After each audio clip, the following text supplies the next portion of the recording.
Hello friends, இந்த வீடியோவில் இன்றைக்கி என்ன பார்க்க போகிறோம் அப்படின்னு பார்த்தீங்கன்னா, டிஎன் டெட் பேப்பர் 1 நியமன தேர்வுக்கான மேக்ஸ் கொஷின் தான் பார்க்க போகிறோம். இது previous year question paper dead paper 1. ஓகேங்களா?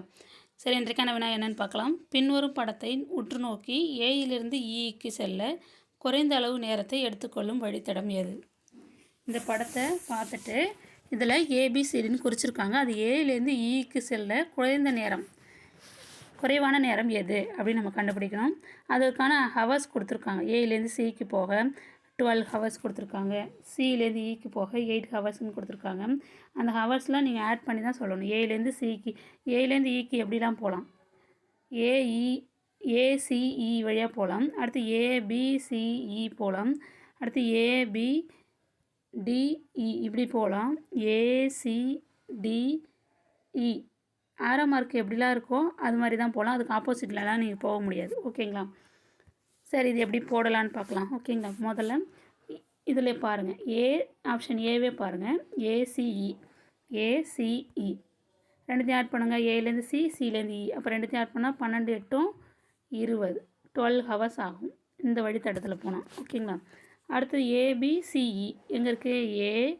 ஏபிசிஇ இது என்னது? 7 5 8 ஆட் பண்ணுங்கள். 7 8 15 15 5 20 ஹவர்ஸ். இதுவும் 12 ஹவர்ஸ் ஆகுது. ஏ வந்து இக்கு போகிறதுக்கு. அடுத்தது பாருங்கள், ஆப்ஷன் சி ஏபிடிஇ இந்த ஹவர்ஸ்லாம் கூட்டுங்க. இங்கே 7, இங்கே ஒரு 4, 7 4 11 11 6 17 7 4 11 11 6 17 ஹவர்ஸ் ஆகுது. அடுத்து பாருங்கள், ஏபிசிடிஇ ஏபிசிடி இங்கே கீழே இ. இப்போ ஏலேருந்து பிக்கு 7, பிலேருந்து சிக்கு 5, சிலேருந்து டிக்கு 3, டிலேருந்து இக்கு 6. இப்போ எல்லாத்தையும் கூட்டுங்க. 7 5 12 12 3 15 15 6 21. அப்போ 21 ஹவர்ஸ் ஆகுது ஆப்ஷன் டிக்கு. அப்போ இதில் எது வந்து குறைவான அளவு நேரம் கொண்டது? ஃபஸ்ட்டு ஆப்ஷன் ஏ 20 ஹவர் ஆகுது, 20 மணி நேரம். ஆப்ஷன் பி 20 மணி நேரம். ஆப்ஷன் சி 17 மணி நேரம். ஆப்ஷன் டி 21 மணி நேரம். அப்போ எது கம்மியாக இருக்குது? ஆப்ஷன் சி தான் கம்மியாக இருக்குது. 17 ஹவர்ஸ் தான் வருது. ஓகேங்களா? ஆப்ஷன் சி தான் கரெக்டான ஆன்சர். நான் கீழே போட்டிருக்கேன் பாருங்கள். ஏசிஇ அது எல்லாத்தையும் கூட்டி இதை போட்டுக்க பாருங்கள். 20 ஹவர்ஸ். ஏபிசிஇ இந்த வழித்தடம் வந்து 20 ஹவர்ஸ். இது ஏபிசிடிஇ இது வந்து 21 ஹவர்ஸ். அப்புறம் ஏபிடிஇ இதான் வந்து 17 ஹவர்ஸ் ஆகுது. குறைந்த அளவு வழித்தடம்.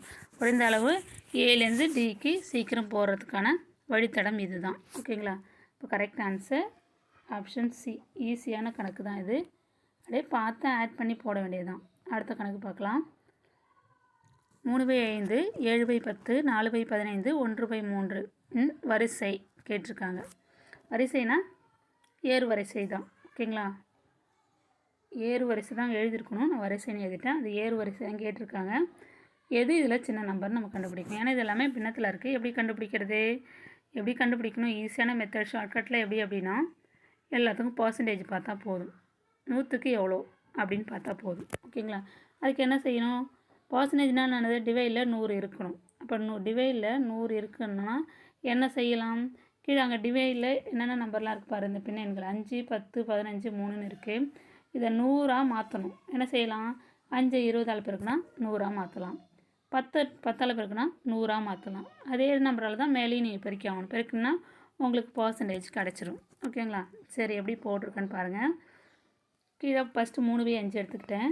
20ஆல் பெருக்குனா தான் கீழே 100 வரும். அப்போ மேலேயும் 20ஆல் பெருக்கணும். 3 20 60, 5 20 100. அப்போ 60/100னா 60%. அடுத்து 7/10 மேலேயும் கீழே 10ஆல் பெருக்குங்க. கீழே 100 வந்துடும். மேலே 7 10 70. அப்போ 70/100 எப்படி எழுதலாம்? 70%ன்னு எழுதலாம். அடுத்து பாருங்கள் 4/15 இது எதால் பெருக்குனா 100 வரும் அப்படின்னு பார்த்தீங்கன்னா, அதுக்கு என்ன செய்யணும் அப்படின்னா, நீங்கள் தனியாக 100 15ஆல் வகுத்து பார்க்கணும். வகுப்புக்குள்ளே உங்களுக்கு மேலே ஈவு என்ன கிடைக்குது? 6.6 6 போயிட்டே இருக்கும். நீங்கள் 6.67ஓட நிறுத்திக்கோங்க. ஓகேங்களா? அந்த எண்கள் தான் நீங்கள் இது கூட வச்சு இங்கே பெருக்கல்ல நீங்கள் போட்டுக்கலாம். மேலே ஈவு என்ன கிடைக்குதோ அதை எடுத்துகிட்டு வந்து இங்கே பெருக்குங்க. உங்களுக்கு 100 இங்கே கிடைக்கும். ஓகேங்களா? இப்போ மேலேயும் 6.67 4ஆல் பெருக்குனா இதோ போட்டுருக்கோம் பாருங்கள். 26.68. அப்போ எவ்வளோ பர்சன்டேஜ்? பாயிண்ட் வச்சும் போல் நீங்கள் அப்படியே 26% நீங்கள் போட்டுக்கலாம். ஏன்னா ஒவ்வொன்றுக்கும் உள்ள டிஃப்ரென்ஸ் நிறையா இருக்குது. ஒவ்வொரு நம்பருக்கு பர்சன்டேஜ் பாருங்கள், டிஃப்ரென்ஸ் நிறையா இருக்குது, பாயிண்ட்ஸில் எதுவும் இல்லை. நீங்கள் 26%னே இங்கே நீங்கள் போட்டுக்கலாம். அடுத்து 1/3 இதுவும் நீங்கள் 100 3ஆல் வகுத்து பாருங்கள். வகுத்துட்டு உங்களுக்கு என்ன கிடைக்குதோ அதை கொண்டு வந்து இங்கே பெருக்குனிங்கன்னா மேலே கீழே உங்களுக்கு 100 கிடச்சிரும். இப்போ 33.3 100 3ஆல் பெருக்கு 3ஆல் வகுத்திங்கன்னா அது கொண்டு வந்து இங்கே பெருக்குங்க, உங்களுக்கு 100 வரும். மேலே 33.3 நீங்கள் 33%னே நீங்கள் வச்சுக்கலாம். ஓகேங்களா? இப்போ இருக்கிற நம்பரில் எது சின்னதுன்னு பாருங்கள். 4/15 ஏறு வரிசைனா என்னது? சின்னதுலேருந்து பெருசு போடுது.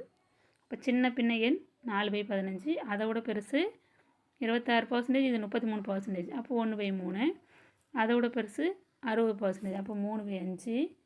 இதை தான் எழுதணும். நீங்கள் இந்த பர்சன்டேஜ் எழுதுறாதீங்க. அடுத்து 4ஆவதா 7/10. இதான் வந்து ஆன்சர். ஓகேங்களா? இதான் வந்து ஆப்ஷன் ஏயில் இருக்குது. ஆப்ஷன் ஏ தான் கரெக்டான ஆன்சர். அடுத்த கொஸ்டின் பார்க்கலாம். இதுதான் ஈஸியான மெத்தட். பர்சன்டேஜை நீங்கள் மாற்றிக்கோங்க கொடுத்துருக்கிற பின்ன எண்களை. ஓகேங்களா? சரி, இப்போ 3வது சம் பார்க்கலாம். ஒரு இணைகரத்தின் உயரம் 15 சென்டிமீட்டர் மற்றும் அதன் அடிப்பக்கமானது அதன் உயரத்தினை போல் மும்மடங்கு எனில் இணைகரத்தின் பரப்பளவு கேட்டிருக்காங்க. இணைகரத்தின் பரப்பளவு ஃபார்முலா தெரிஞ்சால் போதும். b × h அடிப்பரப்பு × உயரம், அதான் வந்து இணைகரத்தின் பரப்பளவு ஃபார்முலா. ஓகேங்களா? அங்கே உயரம் கொடுத்துட்டாங்க. அடிப்பக்கம் அதாவது b, அடிப்பக்கம் எப்படி இருக்கான்? உயரத்தை போல் மும்மடங்கு. இப்போ உயரம் 15, அதில் மும்மடங்கு என்ன வரும்? அதை 3ஆல் பெருக்குனா மும்மடங்கு ஆகிடும். 5 3 45. அப்போ அடிப்பக்கம் வந்து 45. அது ஸ்ட்ரெயிட்டாக நீங்கள் ஃபார்முலாவில் போட்டு ஆன்சர் கண்டுபிடிச்சிக்கலாம். இதை போட்டிருக்கேன் பாருங்கள். உயரம் h = 15 சென்டிமீட்டர். அடுத்த அடிப்பக்கம் எப்படி இருக்கான்? b. அடிப்பக்கம்னா பின்னு சொல்லுவோம். b எப்படி இருக்குன்னா உயரத்தை போல் 3 மடங்கு. அப்போ 3 × h. ஹச்சோட வேல்யூ 15. அப்போ 3 15 45. அப்போ பியோட வேல்யூ 45. ஸ்ட்ரெயிட்டாக இணைகரத்தின் பரப்பளவு ஃபார்முலா பாருங்கள். b × h. bன்றது அடிப்பக்கம் அடிப்பரப்பு அடிப்பக்கம் 45. ஹச்ன்றது உயரம் 10 × 15. 45 15ஆல் இங்கே பெருக்கி போட்டுருக்கோம் பாருங்கள். 675 கிடைக்கும். 675 சதுர சென்டிமீட்டர். ஏன்னா இது யூனிட்டோடு நீங்கள் எழுதணும். ஓகேங்களா? இப்போ ஆன்சர் எங்கன்னா இருக்குது பாருங்கள். ஆப்ஷன் பியில் இருக்குது அந்த ஆன்சர். ஆப்ஷன் பி தான் கரெக்டான ஆன்சர். எல்லாமே ஃபார்முலா தெரிஞ்சால் நீங்கள் ஈஸியாக போட்டலாம். இதுவும் ஈஸியான சம் தான். இந்த 3 சம்மில் ஏதாவது டவுட் இருந்ததுன்னா கமெண்ட்ஸில் தெரிவிங்க. இந்த வீடியோ உங்களுக்கு பயனுள்ளதாக இருக்கணும்னு நம்புகிறேன். Thank you friends.